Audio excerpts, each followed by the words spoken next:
Dulu, jadi cucu pertama rasanya seperti jadi dunia bagi nenek dan kakek. Selalu ditunggu, dimanja, dipeluk, dan jadi kebanggaan keluarga. Selalu dibela saat dimarahi, dibawakan makanan favorit, diberi perhatian lebih, dan selalu punya tempat pulang paling hangat. Namun waktu berubah, saat nenek dan kakek sudah wafat, rumah yang dulu penuh cinta terasa berbeda. Ternyata bukan rumahnya yang berubah, tapi orang-orang yang membuat rumah itu terasa penuh cinta, kini telah tiada. Kadang, yang paling kita rindukan bukan masa kecilnya, tapi mereka yang membuat masa kecil itu begitu indah. Kalau kamu juga rindu nenek dan kakek, follow Fatih Fatim untuk cerita nostalgia keluarga. Dulu, jadi cucu pertama rasanya seperti jadi dunia bagi nenek dan kakek. Selalu ditunggu, dimanja, dipeluk, dan jadi kebanggaan keluarga. Selalu dibela saat dimarahi, dibawakan makanan favorit, diberi perhatian lebih, dan selalu punya tempat pulang paling hangat.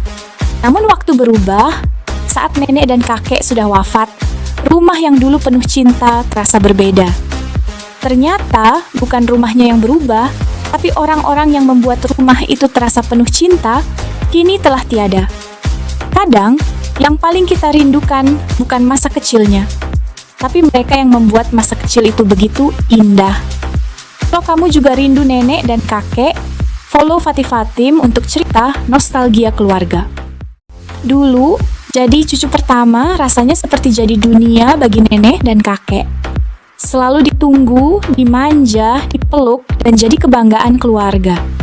Selalu dibela saat dimarahi, dibawakan makanan favorit, diberi perhatian lebih, dan selalu punya tempat pulang paling hangat.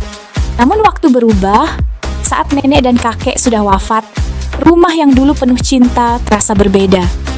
Ternyata bukan rumahnya yang berubah, tapi orang-orang yang membuat rumah itu terasa penuh cinta, kini telah tiada. Kadang, yang paling kita rindukan bukan masa kecilnya, tapi mereka yang membuat masa kecil itu begitu indah. Kalau kamu juga rindu nenek dan kakek, follow Fatih Fatim untuk cerita nostalgia keluarga. Dulu, jadi cucu pertama rasanya seperti jadi dunia bagi nenek dan kakek.